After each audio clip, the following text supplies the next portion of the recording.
আজকে আমার আলোচনার বিষয় পুরুষাঙ্গ বড় করা যায় কিনা। দেশের এবং প্রবাসের ভাই বোনদের প্রতি সালাম। আসসালামু আলাইকুম। আমি প্রভাষক ডাক্তার রিক্তা পারভিন, হোমিওপ্যাথি এবং আয়ুর্বেদিক চিকিৎসক।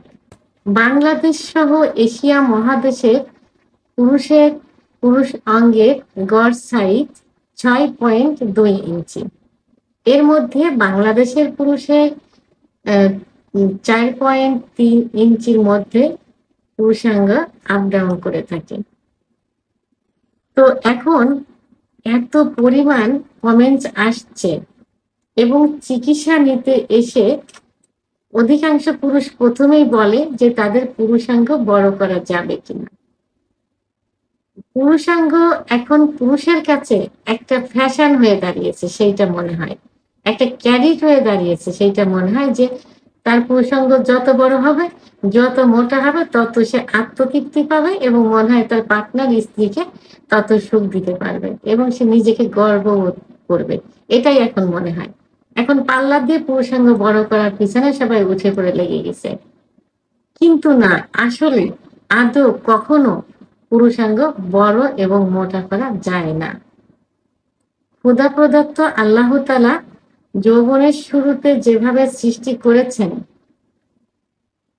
অর্থাৎ যে একটা নিয়ম দিয়েছেন যে পুরুষের পুরুষাঙ্গ 14 থেকে 18 বছর বয়স পর্যন্ত বড় হয়, 18 থেকে 25 বছর বয়স পর্যন্ত মোটা হয়, এর বাইরে কখনোই কিছু করা সম্ভব না। কিন্তু এই যে বড় হওয়ার বয়সটা এবং মোটা হওয়ার বয়সটা, এই সময় যদি যৌন অত্যাচার করা যায়, অর্থাৎ হস্তমৈথুন ইসলামের দৃষ্টিতে সম্পূর্ণ নিষিদ্ধ, তারপরেও 2-3 বার মাসে মেডিকেল সায়েন্স অনুযায়ী করতে পারে, তার থেকে বেশি যখন করবে সেটা কিন্তু নেশায় পরিণত হয়ে যাবে এবং কিছুটা কিন্তু লিঙ্গের উপরে প্রভাব পড়বে এবং বিছানায় ঘর্ষণ দিয়ে বীর্যপাত করে লিঙ্গের গোড়া শিরাগুলো কিন্তু নিস্তেজ হয়ে যায় এবং ঝুলে যায়। সমকামিতা করলে, অতিরিক্ত স্বপ্নদোষ হলে লিঙ্গের খর্বতা চলে আসে, অতিরিক্ত যৌন মিলন করলে লিঙ্গের খর্বতা চলে আসে।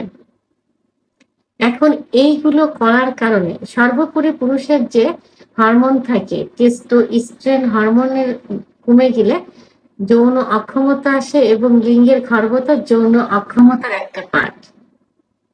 তো এখন এই কারণে যদি লিঙ্গ ছোট হয়ে যায়, চিকুন হয়ে যায়, আগামোটা গোড়া চিকুন এবং শিরাগুলো ভেসে থাকে, সেক্ষেত্রে চিকিৎসার মাধ্যমে এটা পূর্বের অবস্থায় ফিরিয়ে আনা সম্ভব। শুধুমাত্র হোমিওপ্যাথি চিকিৎসার মাধ্যমে সম্ভব। অনেকে বিকল্প ধারায় সার্জারির ব্যবস্থায় যেতে চায়। আগে আমাদের জানতে হবে লিঙ্গের ভিতরে কি থাকে। লিঙ্গের ভিতরে কোনো বর্ণ নেই বা হাড় নেই, আছে শুধুমাত্র মাংস এবং রক্তনালী। যে নালীর ভিতর দিয়ে, অর্থাৎ যে শিরার ভিতর দিয়ে ব্লাড সার্কুলেশন হয়ে, অর্থাৎ রক্ত চলাচল করে লিঙ্গ বড় হয় এবং মোটা হয়।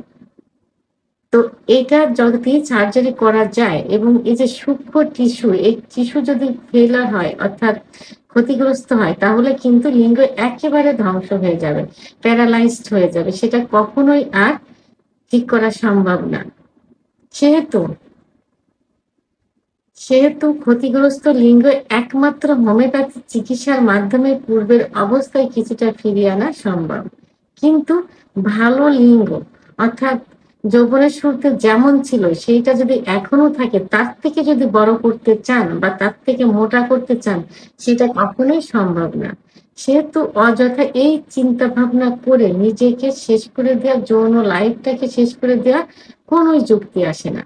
কারণ একটা মেয়ে কিন্তু লিঙ্গের উপরে তার যৌন তৃপ্তিটা পায় না। তার যৌন তৃপ্তিটা আসে তাকে সহবাসের পূর্বে অতিরিক্ত ফোরপ্লে করলে বা আদর করলে এবং দীর্ঘ সময় সহবাসে লিপ্ত থাকলে। তাহলে এই চিন্তা ভাবনা বাদ দিতে হবে যে পুরুষাঙ্গ বড় করতে হবে, এই প্রতিযোগিতা বাদ দিতে হবে। যদি ক্ষতিগ্রস্ত হয়, সেটার জন্য আপনি একজন অভিজ্ঞ সম্পন্ন রেজিস্টারকৃত হোমিওপ্যাথি ডাক্তারের শরণাপন্ন হতে পারেন। ভিডিওটি সম্পর্কে যদি কোনো মতামত থেকে থাকে অবশ্যই কমেন্টসের মাধ্যমে জানাবেন। আর ভিডিওটি ভালো লাগলে লাইক, কমেন্ট, সাবস্ক্রাইব করে আমার সঙ্গে থাকুন। আল্লাহ হাফেজ।